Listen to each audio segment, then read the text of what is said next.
തളിപ്പറമ്പിന്റെ ചരിത്രത്തിൽ, പയ്യന്നൂരിന്റെ ചരിത്രത്തിൽ CPM-ന് കനത്ത തിരിച്ചടി നൽകിക്കൊണ്ടാണ് ഗോവിന്ദൻ മാസ്റ്റർ ജയിച്ചത്. ഞാൻ അദ്ദേഹത്തെ ഹാർദവമായി അഭിനന്ദിക്കുകയാണ്. അദ്ദേഹത്തിന്റെ വിജയം കേരളത്തിലെ ജനാധിപത്യ വിശ്വാസികളുടെ വിജയമാണ്. മുഴുവൻ മാർക്സിസ്റ്റ് പാർട്ടിയുടെ വോട്ട് അദ്ദേഹത്തിന് ലഭിച്ചു.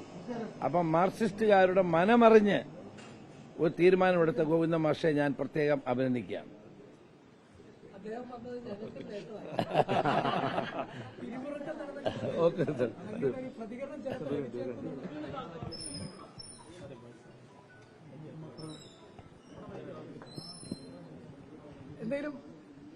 വിശേഷം പറയാനില്ല. ഞാൻ മത്സരിക്കുമ്പോൾ തന്നെ എനിക്ക് UDF നേതാക്കൾ പ്രത്യേകിച്ചും രമേശ് ജിയുടെ വലിയ പിന്തുണ ഉണ്ടായിരുന്നു.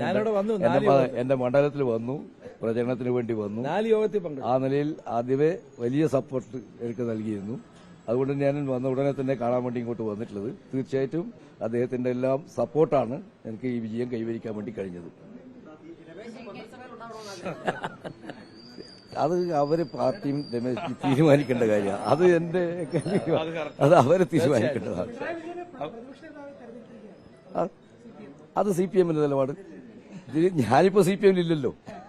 ഞാനിപ്പോ UDF-ന്റെ ഭാഗമാണ്. UDF എടുക്കുന്ന ഏത് തീരുമാനവും അനുസരിക്കുക, അംഗീകരിക്കുക എന്നുള്ളതാണ് ഇപ്പോൾ എന്റെ നിലപാട്. തീർച്ചയായിട്ടും ഉണ്ട്, അത് തീർച്ചയായിട്ടും ഉണ്ട്. കാരണം അങ്ങനെ ബന്ധമുണ്ട് ഞങ്ങൾക്ക്. അപ്പോൾ അദ്ദേഹത്തിന്റെ സാമീപ്യം ഇനി ഉണ്ടായില്ലെങ്കിൽ എനിക്ക് ഉണ്ടാകുമെന്ന് ഉറപ്പ് നൽകിയിട്ടുണ്ട്. എനിക്ക് എല്ലാ സാധനവും വെറുതെ മാഷ കുഴപ്പമില്ലാതെ. ഓക്കെ മാഷ്, ഓക്കെ മാഷ വിട്